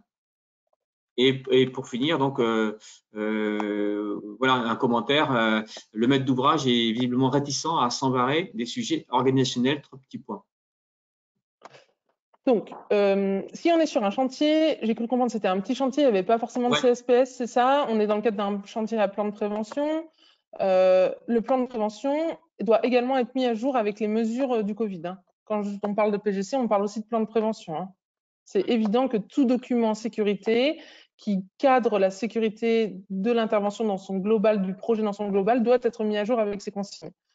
Le maître d'ouvrage n'a pas l'obligation de désigner un référent Covid, même si, comme l'a dit Benoît, ça apporte vraiment un plus au projet.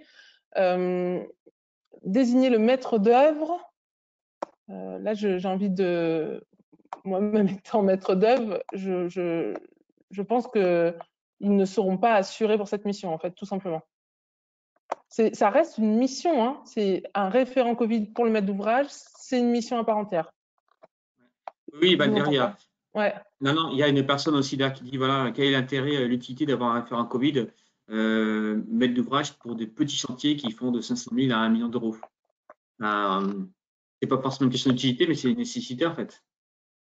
Moi, je considère que, en fait, on se rend compte que si on veut que les messages passent bien, le papier, certes, ça permet d'acter les choses, c'est la communication qui fait que les choses fonctionnent. Voilà.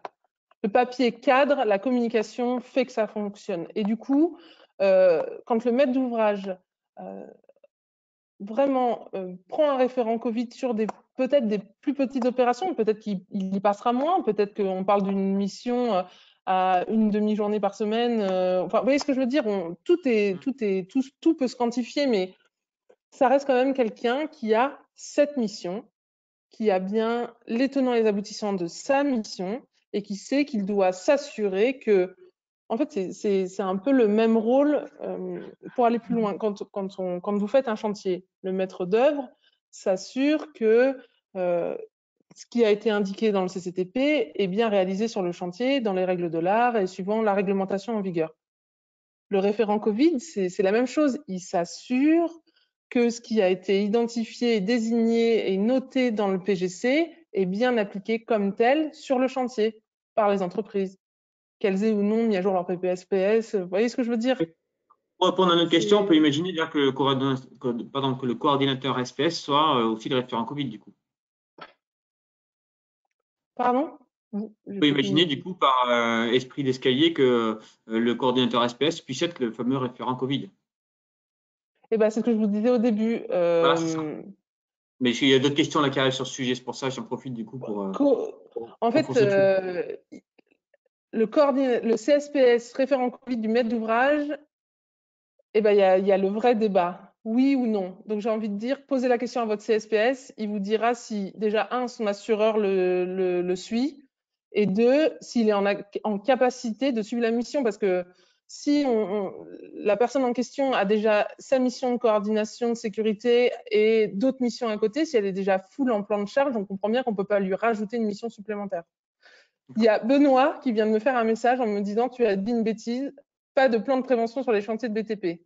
Les plans de prévention, c'est dans les sites occupés. Merci Benoît. Voilà, correction en direct. Alors d'ailleurs, j'en profite, il y a un commentaire aussi d'une participante en direct qui dit que le protocole de reprise est disponible sur le site du ministère du Travail, visiblement. Ah, super. Bah, merci Hein. beaucoup. Donc voilà, j'invite l'ensemble des participants encore présents là, encore près de 300 là, à être présents, du coup à aller sur le site du ministère du Travail pour du coup consulter ce document. J'ai malheureusement pas la référence là, mais voilà, je pense que si vous googlisez, vous allez trouver. Pop, pop, pop. Alors, qu'en est-il du coup aussi sur tout ce qui est. Alors, est-ce qu'on peut aller justement, vous pensez, est-ce qu'il y a des risques d'abandon de chantier carrément? Parce que du coup, on se trouve dans une situation d'impasse entre les acteurs du chantier. Est-ce que vous pensez que c'est des choses qui pourraient arriver? Alors, aujourd'hui, abandon de chantier de la part d'un titulaire, j'imagine, pas du Tout à maître fait, ouais. d'ouvrage, c'est ça? Tout à fait. Ok.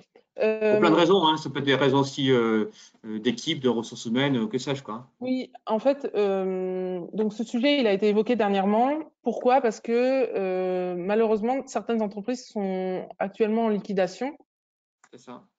Et du coup, de fait, en fait, elles ne peuvent plus intervenir sur le chantier. Et derrière, et donc, il y a un repreneur.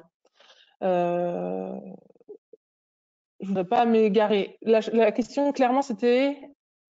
Ben, est-ce que du coup, est-ce qu'on ne va pas faire des abandons de chantier et est-ce que d'ailleurs, c'est Oui, pas voilà, c'est souhaitable, ça. n'importe aux opérateurs, de se dire bon, est-ce que finalement, c'est pas, ben, est-ce qu'il faut qu'on continue, quoi? Et ben, en fait, tout dépend. D'où toute l'importance, surtout en marché privé, de se mettre d'accord sur est-ce qu'il va y avoir une rémunération complémentaire ou pas tout de suite.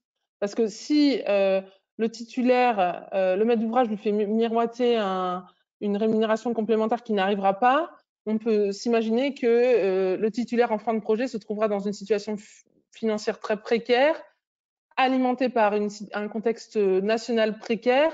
On ne peut pas mettre les entreprises en difficulté à ce point-là, quoi. Donc, si le titulaire se sent en situation financière précaire, bon, s'il est en liquidation, malheureusement, la liquidation fera qu'il y aura un repreneur derrière, une autre entreprise. De fait, pas forcément à ses risques et frais, enfin, dans une cas d'une résiliation classique, mais si l'entreprise financièrement considère qu'il y a un vrai risque, à elle, surtout en marché privé, de dire dans la situation actuelle, il est risqué pour moi de reprendre. Soit on se met d'accord sur un côté financier, soit on se met d'accord sur une résiliation de marché. Il y a pas mal de sujets qui ont été remontés dernièrement, mais c'était plus des sujets de commande publique, donc surtout des chantiers à bon de commande qui ont été annulés ou des projets qui ont été lancés et qui ont été résiliés. Dans les deux cas, même si le chantier a été annulé par le donneur d'ordre, le titulaire pourra aller récupérer un pourcentage de l'opération suivant ce qui a été convenu notamment. Mais est-ce qu'il y a vraiment un risque? En fait, à l'instant T, oui, évidemment, puisqu'il y a des entreprises qui sont dans des situations vraiment précaires financièrement. Hein. Je pense qu'on se souvient tous du yo-yo émotionnel du démarrage du confinement où tout le monde s'est mis en branle pour arrêter les chantiers, tous les chefs d'entreprise avaient peur pour la santé de leurs salariés, tout le monde s'est mis en arrêt. Et derrière, le ministre du Travail dit « je n'ai jamais arrêté le BTP ».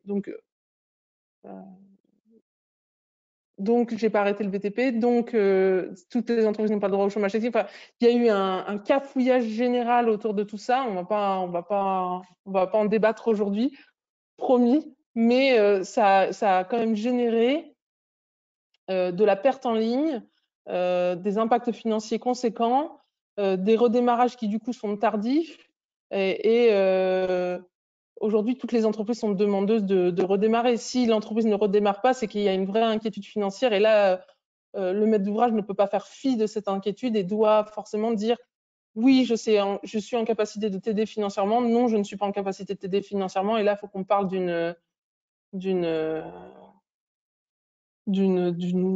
résiliation, d'une annulation. Après, aujourd'hui, tout maître d'ouvrage qui voudrait résilier une entreprise parce qu'elle n'est pas en capacité de venir, il comprend bien que la nouvelle entreprise qui interviendra sera forcément, entre guillemets, plus chère et plus longue puisqu'elle intègre aujourd'hui le contexte Covid. Vous voyez ce que je veux dire? Qu'elle le paye maintenant à l'entreprise qui est en direct ou qu'elle le paye plus tard à une autre entreprise, malheureusement, le problème est juste reporté dans le temps, quoi. Je vois J'ai pas il de est déjà réponse. tard et il y Oui, a encore beaucoup de questions. On ne pourra pas répondre à tout, sauf si vous êtes prêts à ce qu'on fasse un after jusqu'à tard ce soir.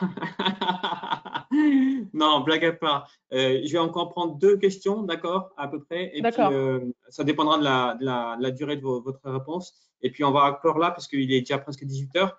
Hein, mais je vais essayer de prendre. Alors, bon, on est toujours dans la question parce qu'on voit bien que cette question de négociation là entre les différents acteurs, ben, ça coince un peu parce que comme il n'y a pas de règle établie, ben, forcément ça va être un peu le pot de fer contre le pot de terre ou en tout cas des discussions qui restent d'être un peu serrées. Là, il y a par exemple un participant là tout à l'heure qui vient de poster une question, de remarque et en fait qui était déjà dans notre point tout à l'heure. C'est voilà, une société de grosses œuvres me demande de prendre en charge une partie des immobilisations sur site. Le maître d'ouvrage, donc Dans le la temps partie d'arrêt, c'est privée. bien ça? Ouais. Pardon? Ouais, c'est Pendant ça. l'arrêt de Enfin, je chantier. suppose. Donc, le maître d'ouvrage doit-il prendre en charge une partie du matériel immobilisé? Donc, c'est un peu dans les discussions dont on a parlé tout à l'heure, quoi, sur qui prend en Alors, charge quoi.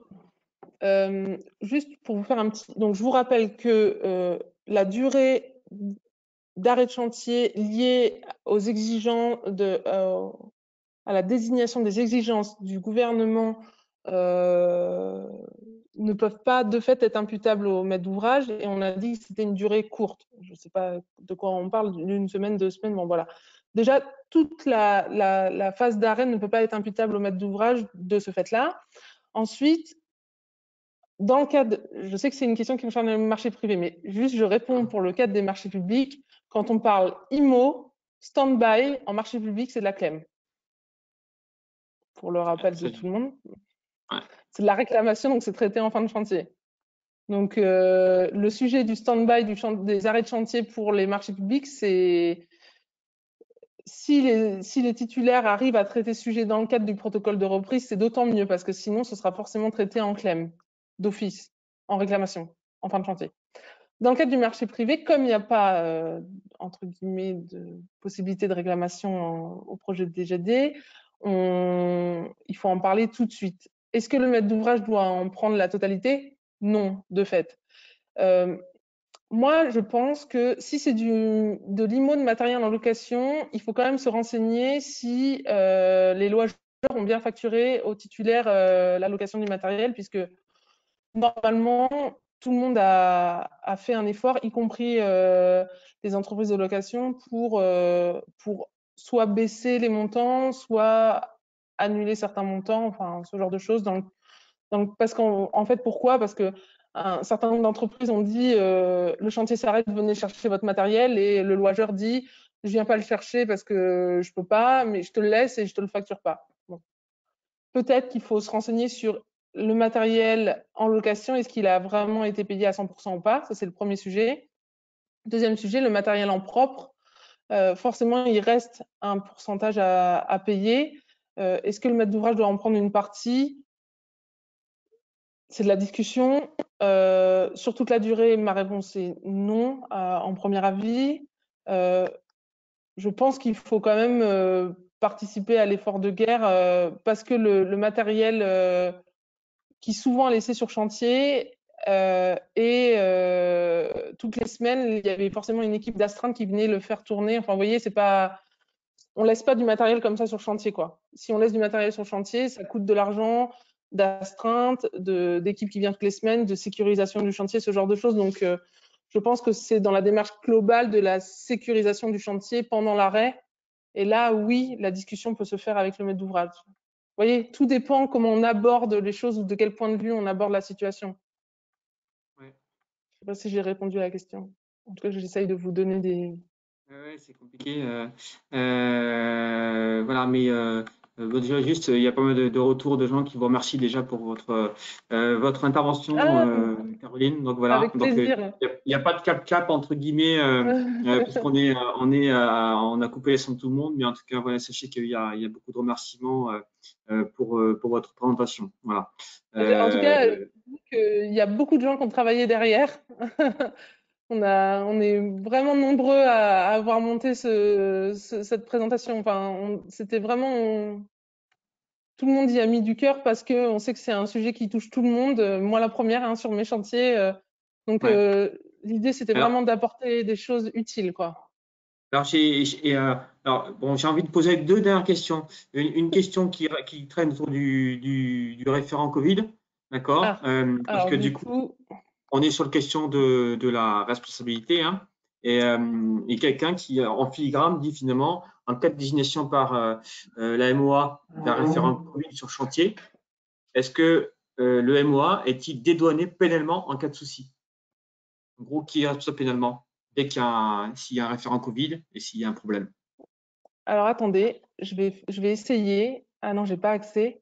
Peut-être vous avez accès. Il faudrait peut-être essayer de trouver Benoît Bérard dans les intervenants, si Benoît est encore là, et lui donner le micro pour s'il est d'accord pour intervenir, parce qu'il est en train de me Alors, faire est-ce des que Benoît messages. Bérard peut lever, est-ce qu'il peut utiliser l'outil pour lever la main? Parce que comme il y a du monde, s'il lève la main, je vais pouvoir le retrouver plus facilement.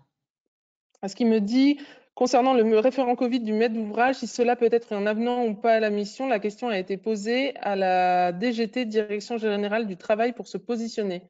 Donc c'est un vrai sujet.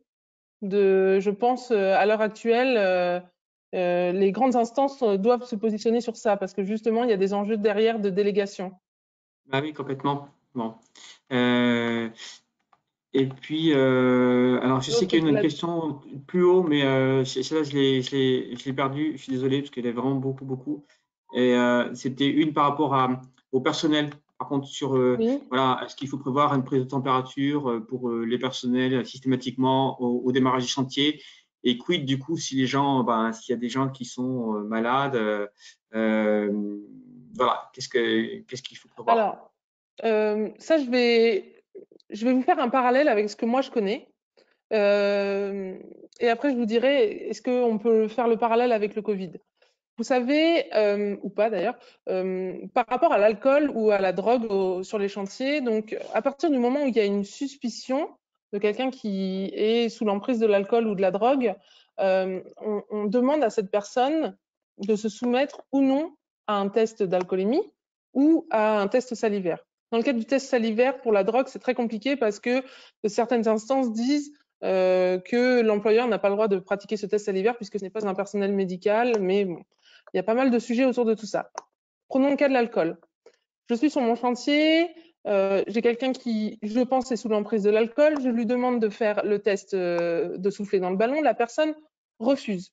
La personne refuse, donc de fait, par mesure de précaution, je l'isole. Donc normalement, je l'isole dans la base vie et je mets une autre personne qui la surveille avec elle jusqu'à la fin de son poste. À la fin de son poste, je lui refais souffler dans le ballon et j'identifie si elle est ou non encore sous l'emprise de l'alcool. Si elle est plus sous l'emprise de l'alcool, je peux la laisser partir. Si elle est encore sous l'emprise de l'alcool, je peux être amenée à appeler un de ses proches pour qu'il vienne la chercher. Vous voyez? Donc, c'est toujours l'histoire du principe de précaution. Et si la personne ne peut pas se soumettre, donc pareil, et si la personne se soumet, voilà. Pour le Covid, ce principe de précaution, il est d'office, sauf que ce qui est noté notamment dans le protocole de déconfinement de l'État, et je crois que c'est également dans le guide, mais dans le protocole de déconfinement, c'est indiqué que l'employeur n'a pas à faire de test de température. Voilà. Pourquoi? Parce que l'employeur n'est pas un personnel médical. Mais, par principe de précaution, on identifie une personne qui potentiellement tousse, est fatiguée, a des crampes, a de la fièvre ou est rouge ou quoi que ce soit. Le principe de précaution veut qu'on l'isolera. C'est ça que je veux dire, c'est que peut-être qu'aujourd'hui, les employeurs ne sont pas en capacité de prendre cette température, ou en tout cas, le sujet est flou, pour pas dire d'autres mots. La prise de température, dans les guides, ils disent bien qu'il ne faut pas prendre la température. Mais bon, si on avait écouté il y a encore un mois, on ne devait pas mettre de masque. Bon, aujourd'hui, il ne faut pas mettre de température. J'ai entendu des débats là-dessus. C'était encore discuté hier soir entre différents spécialistes sur ce sujet. Parce que visiblement, je crois qu'il y a un chef d'entreprise qui a décidé, bah non, moi, je vais faire le job, je vais prendre les températures de mes salariés. Donc, voilà. On voit bien que l'État ne peut pas en faire une règle absolue. Non, non, et c'est pareil pour les tests. Aujourd'hui, il y a des employeurs qui proposent à leurs employés les tests Covid. Le gouvernement a dit non, interdit, pas le droit, on ne veut pas et tout. Après, l'employeur, encore une fois, par principe de précaution, en faisant appel à du personnel médical, parce qu'il y a des infirmiers de chantier, mais il y a également des infirmiers qui peuvent intervenir sur des projets. Ça, c'est vu sur des gros projets où, vous savez, sur des gros projets, il y a des infirmiers d'office.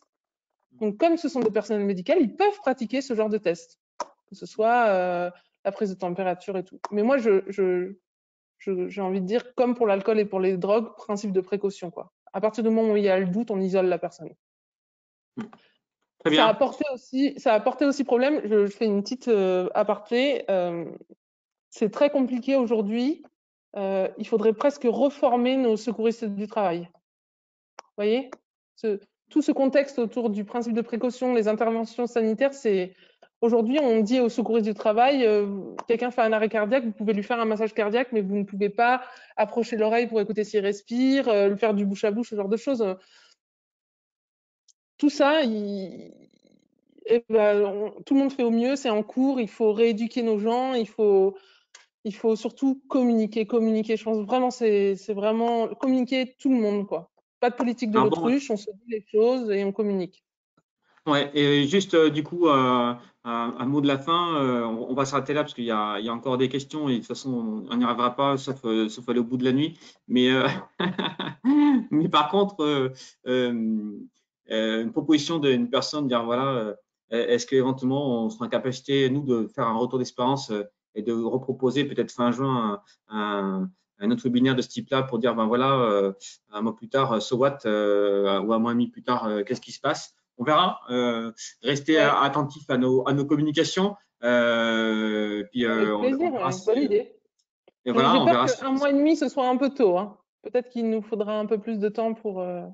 Oui, voilà. Mais en tout cas, bon, l'idée du principe, en tout cas, est intéressante et pourquoi pas, effectivement. Donc, restez dans ce cas-là attentifs à nos communications. Hein. Je rappelle que ce webinaire que nous avons proposé donc au Minter est gratuit. Hein, donc, et que donc Caroline a gentiment accepté du coup d'animer ce webinaire qui était sur un sujet quand même hautement explosif, hein, parce qu'on sait que c'est un sujet qui concerne sensible, tout à fait, et sur lequel on voit, même si effectivement, je te remercie pour avoir donné quand même des lignes directrices, mais effectivement, il y a encore des questions très précises sur lesquelles on n'a pas forcément des réponses, un mode d'emploi sur tous les sujets, mais par contre, il y a des principes que tu as indiqués de fonctionnement qui me semblent assez clairs et qui doivent pouvoir du coup, comment dirais-je, diriger les échanges et les négociations du coup qui vont s'entamer entre les différents acteurs de l'acte de construire. Quoi. Voilà. Je te laisse le mot de la fin, Caroline. Moi, merci beaucoup. Je sais qu'il y a pas mal de gens que je connais qui sont derrière leur écran et ils connaissent ma passion pour les chantiers. J'espère que ça a transpiré dans la présentation. moi, j'ai vraiment envie de dire, il faut qu'on continue comme ça, on garde notre bonne motivation du BTP, malgré ce que certains ministres ont pu dire. Malgré Oui, tout ça, ça on a assez s'en mal fiche, démarré, on on va dire. avance. Ouais. Le BTP, ça reste une grande équipe et je suis vraiment, mais vraiment convaincue pour avoir été en entreprise aujourd'hui en maîtrise d'œuvre que la communication, que le travail d'équipe, que le partenariat gagnant-gagnant pour reprendre Marine, c'est ça qui fait que repositionner tout le monde dans son objectif, c'est ça qui fait qu'on va avancer et vraiment, s'il vous plaît, pas de politique de l'autruche. Ne soyez pas caustique, pas d'ironie, disons-nous les choses concrètement et avançons tous ensemble. Et vraiment, je suis convaincue que ça fera avancer les chantiers. Merci Ben, beaucoup tout le écoute, monde. on finit sur ce note d'optimisme et de dynamisme, Caroline. Merci encore pour cette intervention. Et Merci.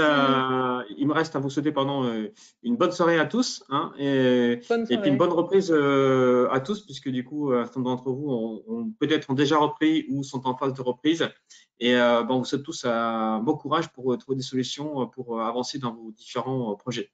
Voilà. Merci à vous. À très bientôt Merci. sur le site du Moniteur ou dans un prochain webinaire ou sur nos formations. Merci. Au revoir. Merci. Au revoir. Au revoir.